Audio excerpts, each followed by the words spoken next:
여러분 잘 지내셨어요? 반갑습니다. 네, 작년에 우리 청년부에 공석이 되면서 제가 좀 설교를 오래 했었는데 기억나시나요? 좀 시간이 지나니까 김인철 목사님이 잘 자리 잡으셨지만 좀 여기도 생각나더라고요. 여러분 얼굴도 좀 생각나고 또 청년부도 사실 제가 담임 목사인데 너무 자주 안 와도 좀 그런 것 같아요. 그래서 가끔씩 불러주세요 이렇게 목사님께 부탁을 했어요. 사실 그런 마음도 있고 목사님도 좀 쉬셔야지, 그렇죠? 매주 설교하는 게 보통 일은 아니거든요. 그래서 오늘 또 주 안에서 안식하시는 말씀 듣고 은혜 받으신 시간 되셨으면 좋겠습니다. 선한 사마리아인의 비유는 우리가 잘 아는 이야기입니다. 누가복음에만 등장하는데 예수님이 말씀하신 여러 비유 중에서 아마 크리스찬과 넌 크리스찬을 포함해서 가장 유명한 비유일 것입니다. 그렇죠? 믿지 않는 사람들도 굿 사마리탄의 스토리는 다 알고 있습니다. 그래서 다윗과 골리앗의 싸움이다 이런 말을 신앙이 없어도 하듯이 네가 선한 사마리아인이 돼야지 이런 말도 신앙이 없는 사람들도 많이 합니다. 그러니까 일반 명사처럼 사용된다는 거죠. 그래서 우리 이 지역에도 병원 이름도 있고요, 굿 사마리탄 하스피탈도 있고 자선단체 이름도 있고요. 또 법적으로 보면 굿 사마리탄 러라는 법률적인 용어도 있습니다. 한국의 동향을 자세히 관찰하는 편인데 뭐 가지는 못하니까 게시판을 많이 봐요. 전 여러 사이트에 게시판을 많이 보면서 이런 생각들 하는구나 관찰을 하는데요. 최근에 보면 길에서 누가 술에 취해서 쓰러져 있거나 어려움 당하는 사람이 있을 때 내가 직접 함부로 도와주지 않더라고요. 그냥 경찰에 신고해요. 그리고 가는 거예요. 왜 그럴까요? 그랬다가 곤경에 처한 사람들이 많아졌죠. 그러니까 예를 들면 CCTV가 있는 데서는 괜찮은데 없는 데서 함부로 뭐 쓰러져 있는 여성을 뭐 일으켜 세웠다든지 택시에 태웠다든지 하다가 성추행범으로 몰릴 수도 있고, 함부로 나를 만졌다 이래서 또 어려움 당한 분을 도와줬는데 다시 이제 물에서 빠져냈더니 보따리 내놓으라고 하듯이 오히려 고소를 당해가지고 가해자처럼 되는 경우가 있다 보니까 이제 조심스러운 거죠. 지금 한국 분위기가 좀 그렇더라고요. 근데 한국에는 이런 일들인지 모르겠지만 이 선한 사마리아인 법이 시행되고 있습니다. 그래서 그런 경우에 좋은 선의를 가지고 도왔는데 어려움 당하는 사람들이 법적인 피해를 당하지 않도록 보호해주는 법률이라고 할 수가 있죠. 2008년에 한국에서는 응급의료에 관한 법률 5조의 2항이 신설되었는데요. 그 2항을 제가 좀 보여드리면 다음과 같습니다. 이런 내용이 있어요. 화면에 올려주세요. 생명이 위급한 흥급한 자에게 응급의료 또는 응급처치를 제공하여 발생한 재산상의 손해와 사상에 대하여 고의 또는 중대한 과실이 없을 경우 그 행위자는 민사 책임과 상해에 대한 형사 책임을 지지 아니하며 사망에 대한 형사 책임은 감면한다, 이렇게 되어 있습니다. 그러니까 의료적으로 어려운 상황에 있는 사람을 도와줬다가 어려움에 빠졌을 때 책임을 안 져도 될 수 있도록 법이 보호를 해주는 거죠. 근데 이 해석 자체가 좀 모호한 면이 있기 때문에 그럼에도 불구하고 함부로 나서지 않는답니다. 그냥 전화하고 말지. 그게 우리의 사회 현재 모습이에요. 여러분들은 어떠세요? 여러분은 길에서 누가 어려움 당한 있으면 막 차에서 내려가지고 도와줍니까? 우리도 점점 좀 각막해져 가고 있는 것 같아요. 그냥 지나치는 사람이 대부분이고, 옛날에 히치하이킹 많이 했잖아요. 근데 요즘은 하지 말라고 그러잖아요. 그게 법이잖아요. 태우지 말라고. 또 여러 일들이 있으니까. 그러다 보니까 우리도 모르는 새 우리의 마음이 많이 메말라져 가고 있습니다. 이런 사회 속에 이 선한 사마리아인의 스토리는 우리에게 뒤통수를 칩니다. 이 사람은 가다가 내려서 뭐 동사를 보면 뭐 상처에 붓고 싸매고 태워서 데리고 가서 돌보아줬다. 그리고 모텔에 집어넣은 거죠. 모텔에 집어넣고 일단 하루치를 계산했어요. 크레딧 카드를 내가 긁고 다음날 주인한테 와서 2데나리온을 더 줄 테니까 하루에 1급이거든요. 그러니까 이틀 번 돈, 예를 들면 200불, 300불을 내가 더 줄 테니까 필요하면 얘기하라고. 이런 것은 요즘 우리의 시세 세상에서는 좀 예외처럼 들립니다. 이렇게 선한 사마리아인 이야기는 모두에게 그리스도인이 아니더라도 잘 익숙한 이야기지만 우리가 흔히 생각하는 것처럼 이 이야기의 핵심은 어려움에 빠진 이웃을 도와주라라는 그런 단순한 결론에서 그치지 않습니다. 왜냐하면 예수님이 말씀하신 이 비유는 어떤 율법 교사의 질문에서 시작된 답변으로서 응대하시기 위해서 사용하신 비유였기 때문입니다. 도움이 필요한 사람에게 자비를 베푸는 것 굉장히 좋은 일입니다. 크리스찬으로서 당연히 해야 됩니다. 그런데 아이러니한 사실은 이 비유는 단순히 어려움에 빠진 사람들을 잘 도와주라라고 기록된 말씀이 아니라는 거예요. 그게 예수님의 목적이 아니었어요. 진짜 목적은 무엇일까요? 우리는 이 비유에서 어떤 교훈을 얻어야 할까요? 특별히 21세기를 살아가는 우리같이 이렇게 좀 메마른 사회 속에서 주님의 마음에 담긴 교훈을 저와 여러분의 삶 속에 담고 또 이번 한 주간 이 말씀 가지고 살아갈 수 있는 저와 여러분의 삶이 되시기를 축원합니다. 흔히 사람들이 이 비유에 대해서 자비를 베풀어라 라는 결론만 생각하는 이유는 이 비유의 컨텍스트, 맥락을 이해하지 못했기 때문입니다. 비유 자체는 30절에서 37절까지의 스토리지만 그 앞의 내용이 중요해요. 25절에서부터 29절까지의 사건의 배경이 무엇인지를 우리가 파악할 필요가 있습니다. 25절의 앞부분은 어떻게 시작하고 있습니까? 어떤 율법 교사가 일어나 예수를 시험하여 이르되 선생님 내가 무엇을 하여야 영생을 얻겠습니까? 이렇게 대화로 시작합니다. 자, 그런데 그는 예수를 시험하여 이르되 좋지 않은 의도를 가지고 이렇게 했다는 것을 알고 있습니다. 그는 율법 학자입니다. 우리로 치면 러스쿨의 프로페서, 신학교 교수님이에요. 그러니까 율법의 내용을 모르는 사람이 아니에요. 근데 예수님에게 왜 이렇게 왔을까요? 예수님이 듣자 하니까 인기도 많고 저명한 랍비라고 하는데 수준이 얼마나 되는지 내가 한번 좀 여러 사람이 있는 데서 곤경에 어려운 질문을 해가지고 어떤 답을 하나 내가 좀 두고 보겠다, 이런 의도죠. 그래서 혹시 망신을 줄 수 있으면 줘보자. 좋지 않은 의도로 했다는 거예요.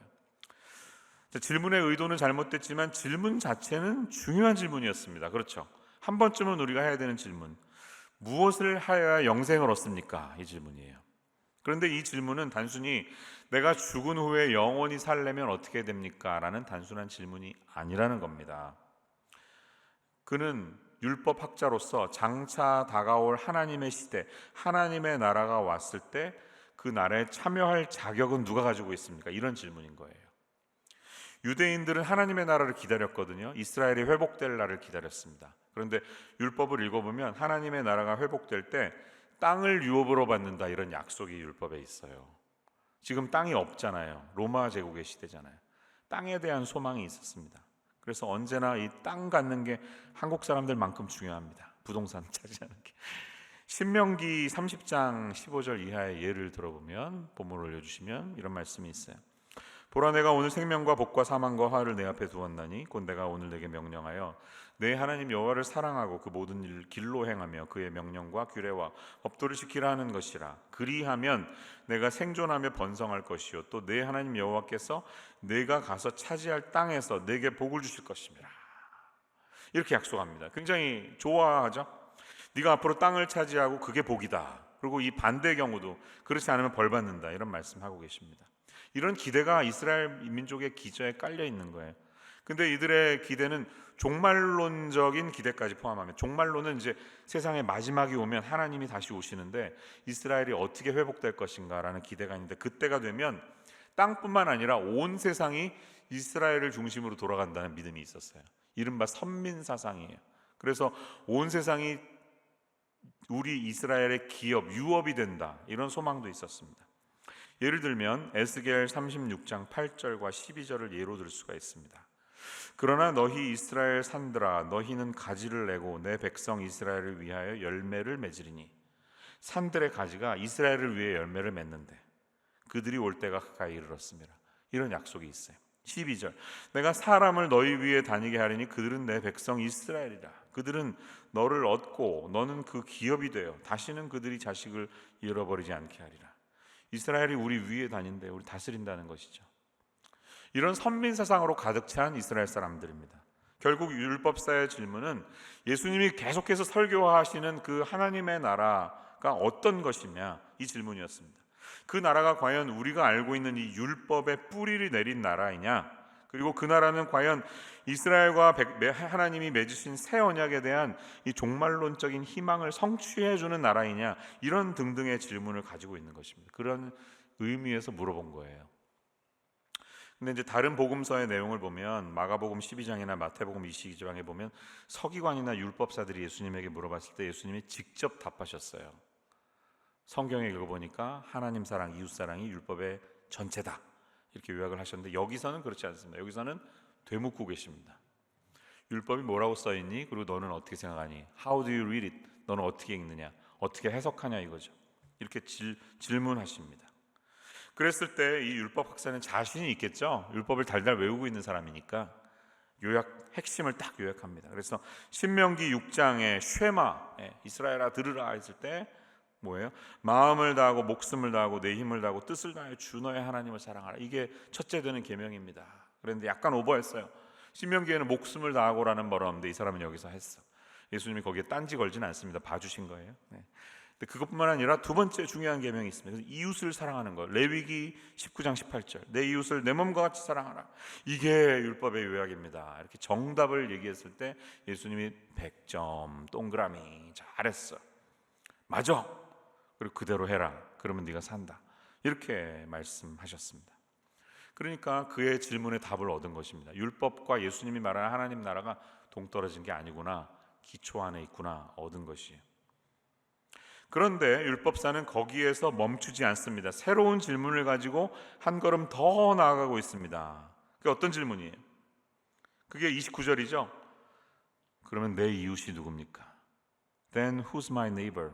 이렇게 묻습니다. 그런데 성경은 배경을 자기를 옳게 보이려고 라고 풀어주고 있어요. 다시 말하면 내가 의롭다는 사실을 입증하기 위해서 예수님에게 누가 내 이웃입니까? 라고 물었다는 것이에요. 왜 이 율법사는 자기를 의롭게 보이려고 했을까요? 1세기 유대교 그리고 성경 전체에서는 의로운 사람들이 하나님의 나라에 들어간다는 개념이 있습니다. 하나님 나라에 들어가는 사람은 의로운 사람이고 영생을 유업으로 받을 사람도 의로운 사람입니다. 그러니까 내가 의로워진다는 것은 어떻게 해야 영생을 얻게 되는가의 첫 번째 질문과 직접 연결이 되어 있습니다. 여러분, 하나님 앞에서 누가 의로운 사람일까요? 이 질문을 하는 율법사는 과연 하나님 앞에 의로운 사람일까요? 여러분 어떻게 생각하세요? 예수님은 이 질문에 답을 하기 위해서 이제 비유를 가지고 선한 사마리아인의 이야기를 풀어주시는 것입니다. 이후의 스토리는 저와 여러분이 잘 알고 있는 스토리예요. 30절의 스토리는 이렇게 시작합니다. 어떤 사람이 예루살렘에서 여리고로 내려가다가 강도를 만나매 이렇게 만납니다. 근데 강도 한 명을 만난 게 아니라 강도 떼를 만났습니다. 영어에 보면 복수로 되어 있어요. 근데 이제 예루살렘에서 여리고로 내려간다 이 말을 우리가 좀 지리적으로 이해하면 본문이 더 피부에 와닿아요. 확 다가옵니다. 예루살렘과 여리고는 17마일 정도 되는 거리인데 지금 가보시면 1번 국도가 되어 있어요. 왕복 4차선 잘 닦여 있어요. 그래서 버스 타고 한 30분이면 여리고까지 가요. 안 막히면. 예루살렘은 해발 754m, 여리고는 해저 마이너스 250m입니다. 그러니까 지구상에서 가장 낮은 도시 중에 하나. 근데 가면 굉장히 더워요. 막 겨울에도 더워. 해저니까. 데스밸리 가면 덥잖아요. 비슷한 거예요. 근데 이게 1000m 차이잖아요. 1000m. 그러니까 굉장히 계곡을 조심조심해서 내려가야 되는 그런 길이라는 겁니다. 내려갈 때가 그러니 올라올 때는 더 그렇겠죠. 거의 등산 수준이죠. 굉장히 힘들겠죠. 그러니까 구약을 읽어보면 우리가 예루살렘으로 올라가자 이런 얘기 많이 하잖아요. Let's climb up to the mountain, climb up to Jerusalem 이러잖아요. 그러니까 그건 리터럴리 사실이에요. 정말 높은 곳으로 올라가야 됩니다. 1000m를 올라가는 거예요. 지도를 보시면 예전에 예수님이 갈릴리에서 사셨잖아요. 지도 올려주세요. 갈릴리에서 예루살렘으로 갈 때는 갈릴리에서 쭉 내려오지 않고 요단강 오른쪽으로 나간 다음에 오른쪽 길로 쭉 걷다가 여리고 근처에서 강을 건너서 여리고를 통과해서 이렇게 올라갔습니다. 왜 그랬을까요? 여러분 잘 아시듯이 중간에 사마리아라는 지역이 있는데 사마리아 사람들하고는 상종을 안 했어요. 사마리아하고 오랜 민족적인 갈등이 있어요. 그래서 아예 그 땅을 피해 다니는 거예요. 근데 요한복음 4장에 예수님이 일부러 그 땅을 지나가죠. 사마리아 여인 우물물에서 여자 만나잖아. 그 스토리가 그래서 있는 겁니다. 아실 거예요. 그게 옛날에 올라가는 길이고 빨간색 길은 요즘에 1번 국도가 이렇게 돼 있습니다. 그래서 이제 차로 이렇게 쉽게 갈 수가 있어요. 근데 이 길이 쉽게 돼 있지만 막상 가보면 다음 사진 보시면 굉장한 협곡이라는 거예요. 그러니까 예전에는 나귀 한두 마리 다닐 수 있는 길이에요. 그러니까 그런 데서 강도를 만나면 피할 수가 없죠. 도망갈 길이 없는, 그냥 당하는 거야. 칼 들고 돈 내놔 이러면 당할 수밖에 없어요. 그러니까 이 스토리는 진짜입니다. 이 길은 예전부터 마을레 아둠밈이라고 불리는 길인데요, 뜻하는 것은 아둠밈 비탈길이라는 뜻이에요. 근데 여호수아 15장을 읽어보면 아둠이라는 단어가 등장하는데, 그때 이제 땅을 분배하는 과정 중에 아둠밈 길이 언급이 됩니다. 그러니까 다시 말하면 여호수아는 BC 1500년대 모세 다음이잖아요. 지금부터 3500년 전에 길이 있었다는 거죠. 그러니까 it was an ancient road, 아주 오래된 고대의 길이에요.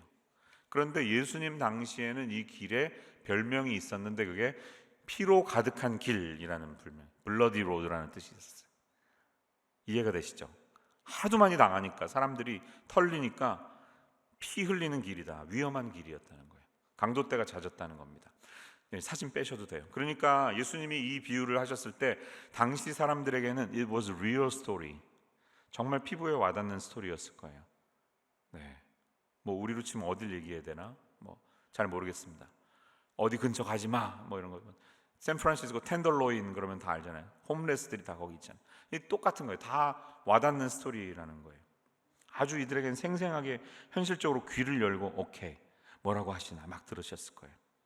여기에 이제 3명이 등장합니다. 이 횡사당해서 조금 시간이 있으면 강도들한테 죽을 만큼 얻어 맞아가지고 죽기 직전에 있는 사람을 3명의 인물이 등장합니다. 그런데 성경을 보니까 제사장과 레위인에 대해서는 동일하게 말하고 있어요. 동사가 똑같아. 내려가다가 보고 피하여 지나갔다, 이렇게 말합니다. 제사장 레위인이 똑같습니다. 그러니까 2명이 같은 부류라는 거예요. 똑같은 사람이라는 거예요. 자, 우리는 어렸을 때부터 들었던 이 설교에서 그들이 이렇게 했던 이유를 이렇게 말합니다. 첫 번째 이유는 너무 무섭거나 귀찮아서 그랬다, 이렇게 해석합니다. 강도들이 여전히 또 숨어서 또 다른 대상을 기다리고 있을지도 모르니까 예측 불가능한 일에 휘말리지 않기 위해서 얼른 그 자리를 피해서 가는 게 인지상정이죠. 여러분 같으면 안 그러겠어요? 당연히 그러죠. 막 타이어 불타고 있고 막 차가 부서져 있는데 잽싸게 그냥 내 차 몰고 막 지나가지, 거기 서가지고 무슨 일이 이러는 사람 없잖아요. 제사장 레위인도 그랬다는 것이죠.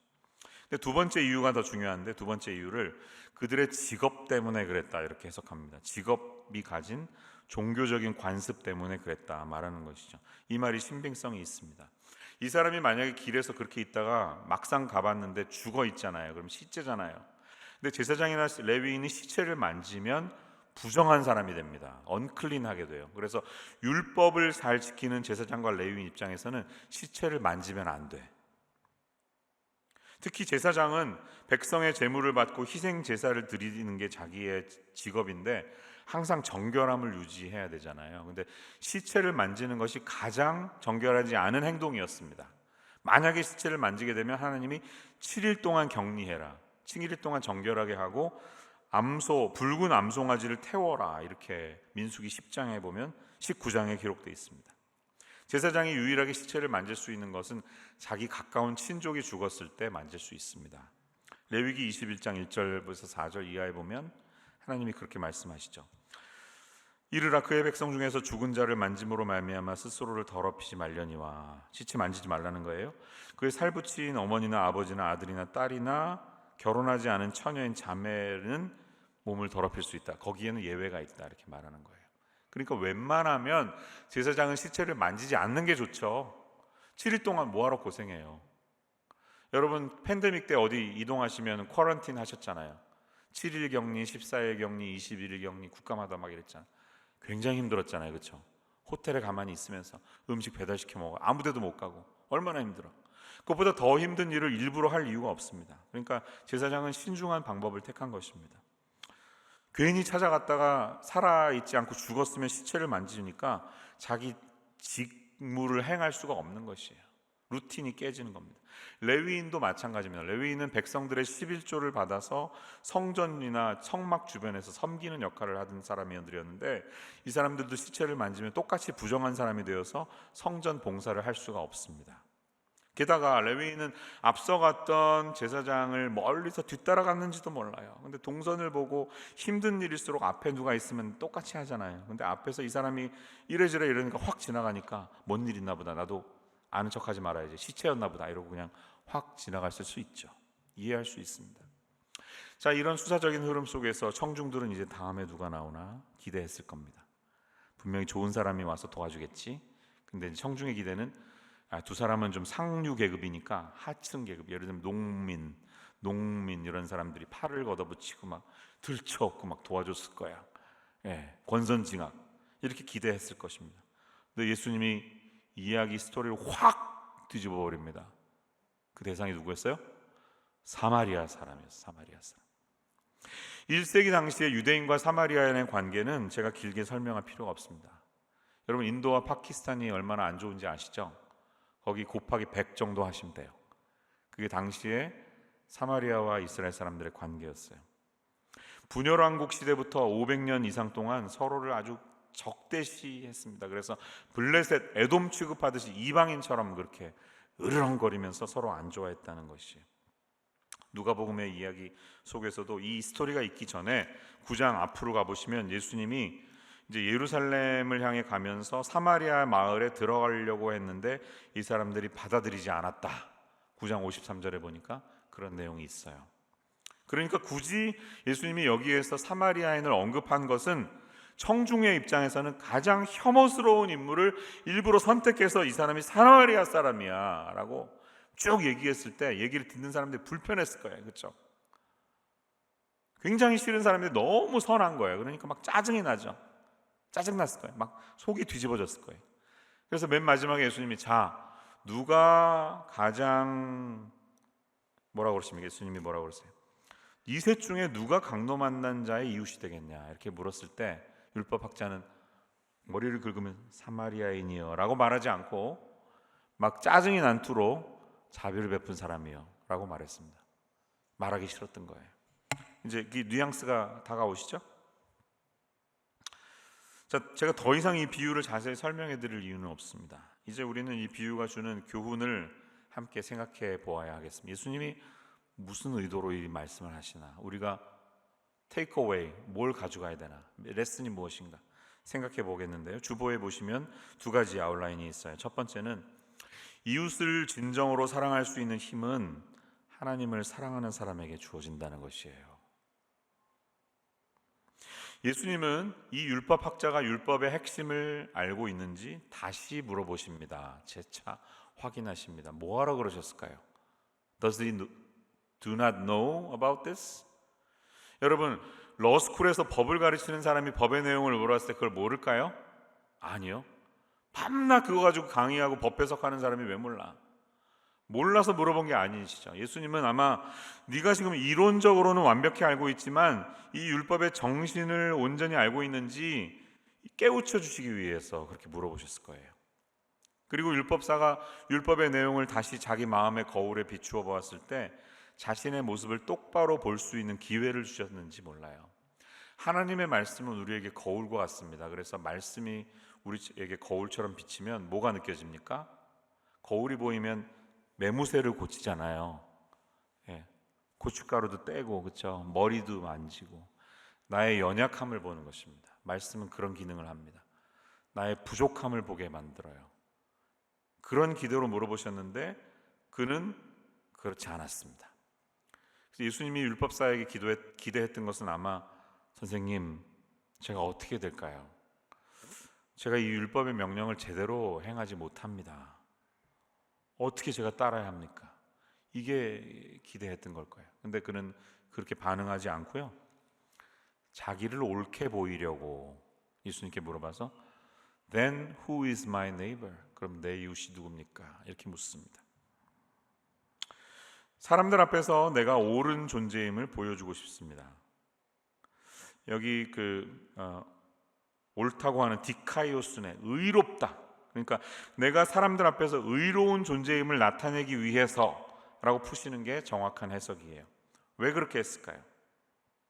그는 착각하고 있습니다. 하나님이 만약에 영생을 누군가에게 주신다면 나 같은 사람이야말로 자격이 있는 거야. 내가 지금 율법에서 명하는 하나님 사랑이 나에게는 문제가 없어. 그리고 이웃 사랑 역시 마찬가지로 나에게 문제가 없어. 이렇게 착각하고 있습니다. 어쩌면 이 사람은 다른 사람들보다는 더 이웃 사랑을 많이 하는 사람이었을지도 모릅니다. 38불씩 한 달에 크레딧 카드에서 빠져나가게 해서 컴패션 인터내셔널 아이 하나 입양해서 좋은 일도 하고, 11조도 교회 꼬박꼬박 하고, 구제 헌금 있을 때마다 드라이브 할 때마다 하는, 미얀마에 지진이 났는데 교회에서 또 드라이브 하면 헌금 해야지, 좋은 마음을 가지고 사는 사람일 수 있어요. 그런데 그의 질문은 제가 어떻게 이웃을 사랑할 수 있을까요? 라고 물었기보다는 누가 내 이웃이 아닙니까? 라는 의도로 물었던 것입니다. Who is my neighbor? 라고 물었지만 원래 그의 뜻은 Who is not my neighbor? 이렇게 경계선을, 바운더리를 치기 위해서 물었다는 것이죠. 왜? 이웃사랑을 모든 사람에게 행해야 되는 게 하나님의 뜻인데, 그는 내가 지켜야 할 최소한의 경계를 만들고 싶어 합니다. 율법을 어떻게 읽은 거예요? 내 기준에, 내 뜻대로, 내가 원하는 기준대로 읽고 싶은 거예요. 그래서 여기까지 이웃이라고 말해주세요. 그럼 나 고안해서 사랑할래요. 이렇게 말한 것이죠. 그러면 어떻습니까? 굉장히 이웃 사랑하는 게 쉬워요. 내가 사랑하기에 좀 어려운 사람이 있으면 울타리 밖으로 내보내면 돼요. 경계선을 내 안에 내가 치니까. 내가 사랑할 수 있는 사람만 사랑하면 됩니다. 여러분, 우리들은 왜 이렇게 하는 것일까요? 그렇게 하지 않으면 하나님의 이웃 사랑하기를 내 몸과 같이 하라는 이 말씀이 너무 힘들기 때문이에요. 이 세상에 누가 온전히 정말 내 몸과 같이 이웃을 사랑할 수 있을까요? 자신 있는 분 손 들어 보십시오. 아무도 없습니다. 저도 자신 없습니다. 우리는 하나님의 기준이 너무 높다는 사실을 알기 때문에 그 기준을 낮추고 싶어 합니다. 그래서 나에게 유리한 쪽으로 이웃이라는 말을 스스로 정의를 새롭게 하고 싶어 합니다. 그래서 저 울타리 밖에 있는 사람들은 우리의 적이 되고요, 내가 신경 쓰지 않아도 되는 사람이 됩니다. 이게 우리 사람의 생각이에요. 근데 하나님의 기준은 어떻습니까? 그렇지 않습니다. 하나님에게는 경계가 없습니다. 그래서 사마리아인이 등장한 거예요. 이 비슷한 상황에서 예수님이 뭐라고 그러셨는지 마태복음 22장을 회상해 보시면, 말씀 올려주시면 이런 말씀 있죠. 어떤 서기관이 예수님께 물었을 때 예수님이 이렇게 대답하셨어요. 기억나시죠? 같이 읽어볼게요. 한 목소리로 시작. 예수께서 이르시되 내 마음을 다하고 목숨을 다하고 뜻을 다하여 주 너의 하나님을 사랑하라 하셨으니 이것이 크고 첫째 되는 계명이요 둘째도 그와 같으니 내 이웃을 내 자신과 같이 사랑하라 하셨으니 이 두 계명이 온 율법과 선지자의 강령이니라. 아멘. 그런데 예수님이 왜 둘째도 이와 같으니 이렇게 하셨을까요? 이게 무슨 말이에요? 크고 첫째 되는 계명이 있지만 두 번째도 기준이 낮지 않다는 거예요. 동등하다는 거예요. 똑같습니다. 하나님 사랑, 이웃 사랑이 차별이 있는 게 아니에요. 하나님 왜 이렇게 하시나? 어떻게 풀어가야 되라는 거야? 우리는 두 가지 계명을 깊이 묵상할수록 점점 부담이 와합니다. 하나님 어떻게 사랑하라고 그래요? 마음과 뜻과 정성을 다해서, 목숨을 다해서 사랑하래. 이거를 누가 막 이런 말 들을 때 감정이 막 가슴 뛰는 사람이 어디 있어요? 부담스럽죠. 저도 부담스럽습니다.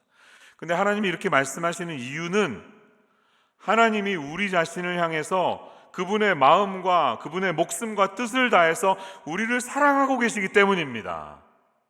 그분이 우리를 향해 그렇게 사랑하고 계시기 때문에 우리에게 이렇게 응답하라고 하시는 것입니다. 하나님은 우리가 지킬 수 없는 것을 요구하는 분이 아니십니다. 하나님이 우리 각자에 대해서 그런 눈을 가지고, 그런 마음을 가지고 우리를 사랑하고 계시기 때문에 동일하게 그렇게 요구하는 것이에요. 이게 하나님 사랑이에요. 근데 우리의 기준은 다르죠. 하나님 사랑도 부담스럽고 이웃 사랑도 부담스러워. 왜? 다 이것이 내 안에서 나오는 거라고 생각하니까. 그래서 직장인들의 최대 고민은 뭐예요? 직장일과 가정일을 어떻게 균형을 맞추냐. 결혼하신 분들은 그런 생각하잖아요. How do I balance this? 항상 나오죠. 하나님 사랑, 이웃 사랑도 우리 비슷하게 생각합니다. 아우, 신앙생활도 힘든데 어떻게 두 가지를 잘할 수가 있을까?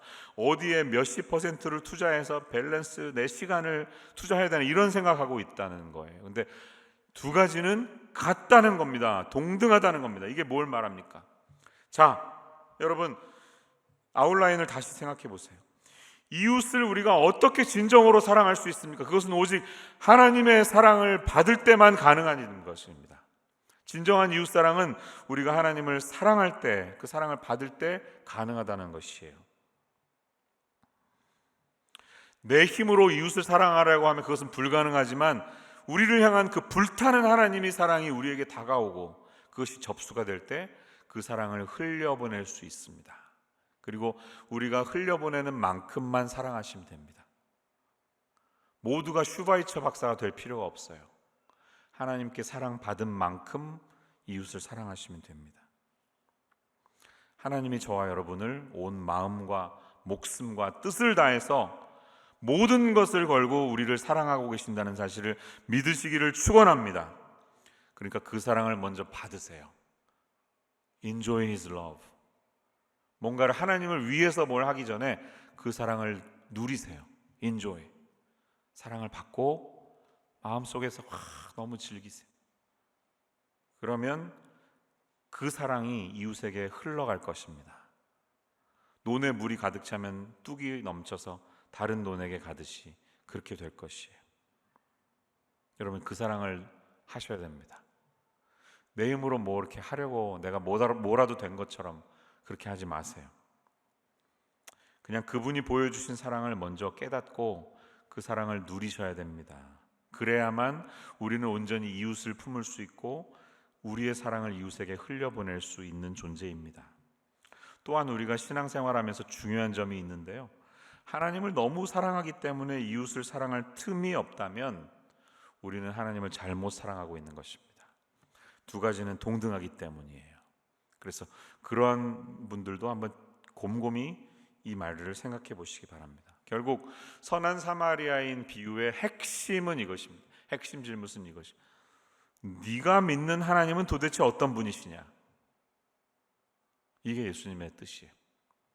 여러분이 믿는 하나님은 어떤 분이십니까? 너는 어떤 하나님을 믿고 있느냐? 라고 주님이 묻고 계세요. 그냥 착하게 살아, 이웃 좀 도와줘, 이런 수준이 아니라는 겁니다. 여러분, 우리가 하나님이 어떤 분이신가를 바르게 인식하는 게 굉장히 중요합니다. 하나님이 모세에게 나타나시고 그분이 어떤 분인지 가르쳐 주셨을 때 출애굽기 34장 6절 7절에 보면 이런 말씀이 있어요. 여호와께서 그의 앞으로 지나시며 선포하시되, 하나님이 마치 사람인 것처럼 표현했어요. 모세 등 뒤를 지나갔나 봐.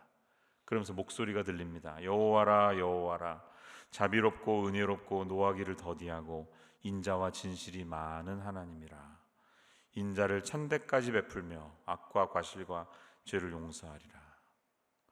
두 번 등장한 단어가 인자라는 단어입니다.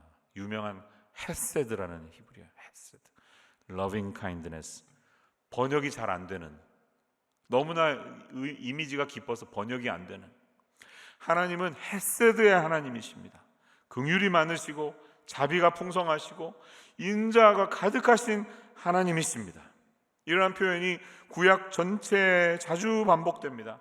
물론 벌 내리시고 죽이시는 하나님 때문에 우리가 너무 무서워하죠. 네, 양 사이드가 다 있어요. 그러나 근본적으로 하나님은 자비로우신 분이에요.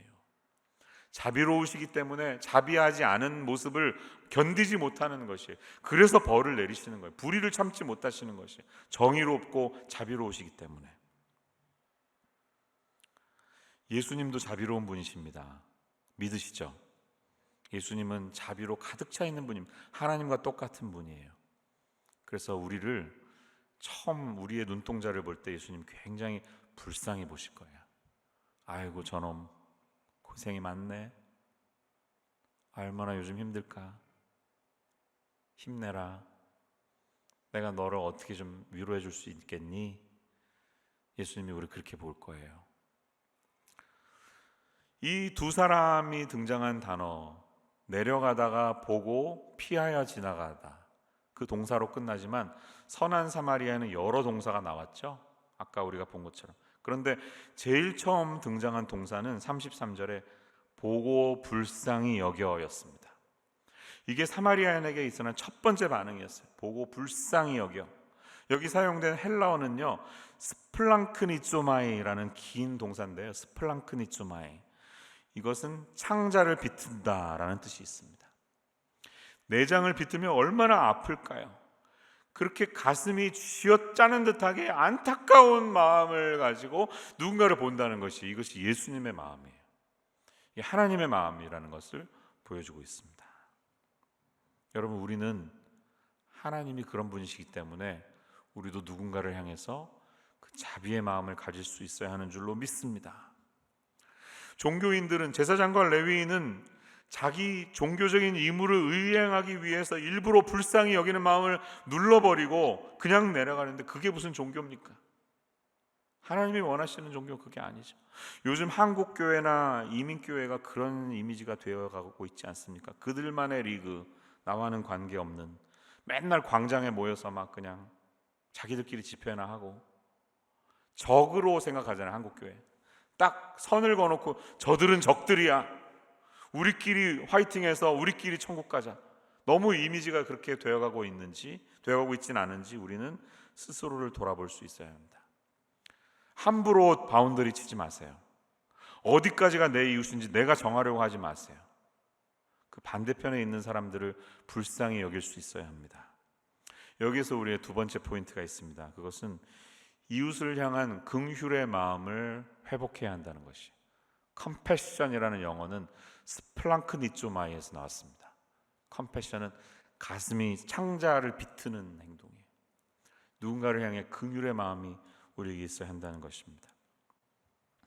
여러분, 여기서 여러분에게 한번 여쭤볼게요. 우리는 혹시 신앙생활을 너무 기계적으로 요즘 하고 있진 않나요? 정해진 일들을 잘 지키고, 예배 시간 지키고, 식사 시간 지키고, 식사 끝나면 설거지 제대로 하고, 끝나면 정리하고, 교제 시간에 대화 나누고, 뭔가를 하는데 그냥 정해진 일들을 하는 나의 종교 생활이 신앙 생활인 것처럼 착각하고 있지는 않나요?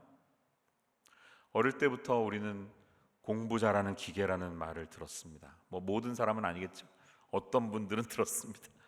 쟤는 맨날 놀아도 전교 1등만 해. 저는 기계야, 기계 말하면서. 그렇게 살던 분이 인동대도 많이 계신데요. 그래서 가끔씩은 45년 살아봤자 가족 좋은 일만 하는구나. 그래서 이제 중년의 남자는 갑자기 막 노란색 램보기니를 사죠. 나를 위해서도 돈을 쓰고 싶다 막 이러죠. 내가 돈 버는 기계야! 이러면서, 내가 니들 돈 갖다 주는 ATM이야! 이러면서 나를 위해 살 거야. 막 이제 그런 일들을 가끔씩 중년이 50세가 되면 합니다. 그런데 신앙생활도 우리가 그렇게 되어가고 있지는 않은가요? 어느덧 나도 모르는 사이에 하나님을 사랑하는 것이 기계적인 행동이 되고, 이웃을 섬기는 것이 기계적인 행위가 되고 있지는 않은지 물어보아야 합니다. 이 이야기에서 제사장과 레위인의 가장 가까운 사람은 아마 지금 설교를 하고 있는 저일 수 있겠다는 생각을 해봅니다. 목회의 일정을 감당하기 위해서 하나님의 일을 하겠다고 하면서 눈앞에 나타나는 곤경에 빠진 사람을 얼른 교회에 가야 되기 때문에 그냥 지나쳐버리는 일들을 많이 하는 사람이 저입니다. 주일 아침 8시 예배를 인도하기 위해서 7시까지 교회를 보통 오는데요, 가끔씩은 그러다 보면 이렇게 타이어가 터졌는지 길 옆에 비상등 켜놓고 서 있는 차들이 있어요. 그래서 저는 한 번도 차를 세우고 괜찮으시냐고, 도움이 필요하시냐고 물어봤던 적이 없습니다. 왜? 지금 나에게는 얼른 교회 가서 예배 인도하는 게 더 중요했기 때문이죠. 이런 저는 오늘 주님의 말씀을 어기고 있는 것일까요? 많은 분들은 저들 포함해서 그렇게 동의하지 않을 것입니다. 왜? 우리의 인생에는 우선순위가 있기 때문이죠. 지금 나의 우선순위는 교회 가서 예배 인도하는 거야 라고 생각하기 때문입니다. 그러면 이 비유에 나타나는 이 우리의 딜레마를 우리가 어떻게 풀어갈 수 있을까요?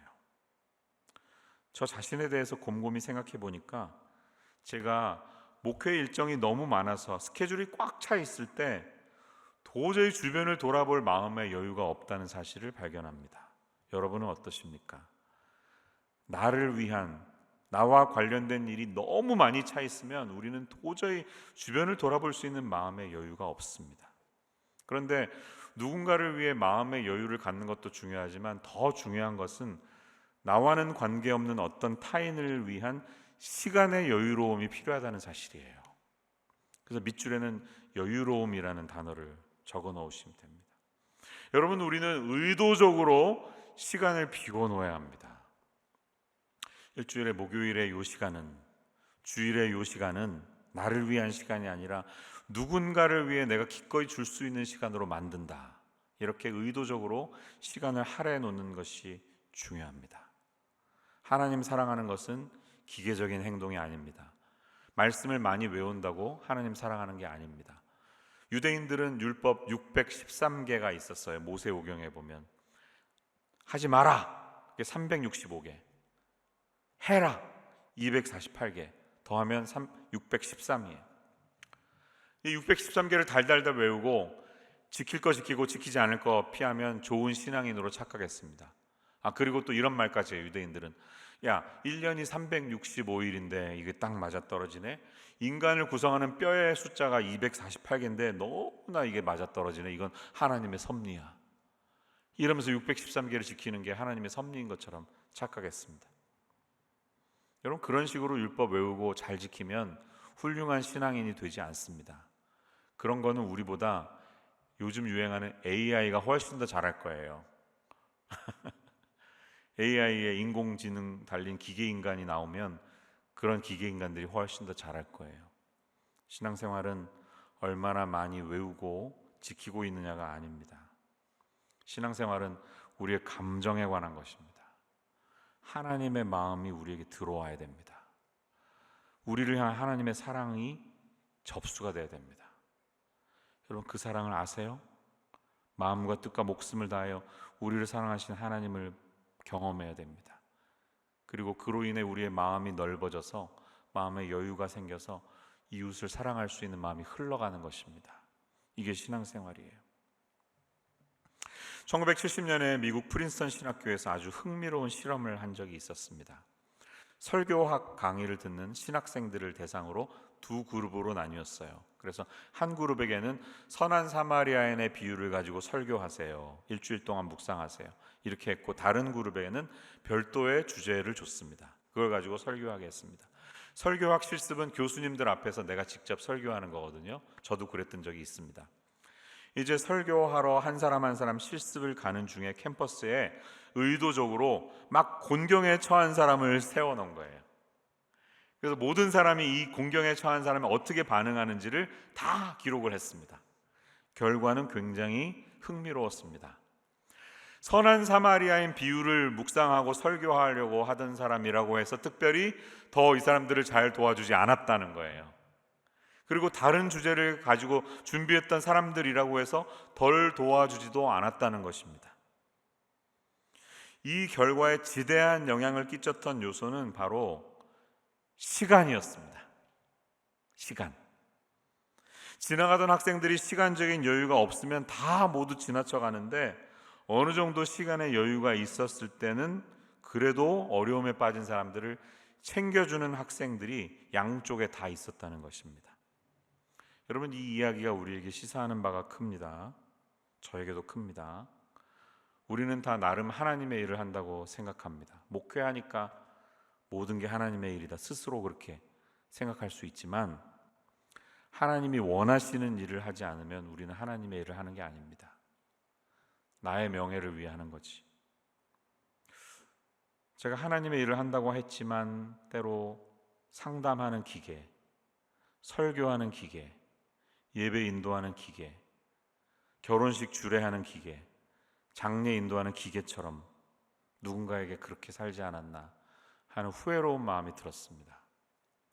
장례나 결혼은 일생에 한 번 있는 일이잖아요. 그 가족에게는 잊지 못할 순간이에요. 영원히 잊지 못할 순간인데, 저는 이것이 많아지다 보니까 나도 모르는 새 기계처럼 사람을 대하고 있는 저의 모습을 봅니다. 여러분은 어떠세요? 요즘 사람을 좀 풍성한 마음을 가지고 돌아볼 수 있는 여유가 있으십니까? 제사장과 레위인에게는 없었고 사마리아인에게 있었던 것은 불쌍히 여기는 마음이었습니다. 스플랑크니쪼마이. 우리에게 이것이 있어야 합니다. 그게 주님이 우리에게 원하시는 것이고, 그게 하나님의 마음이고, 그게 예수님의 마음이에요.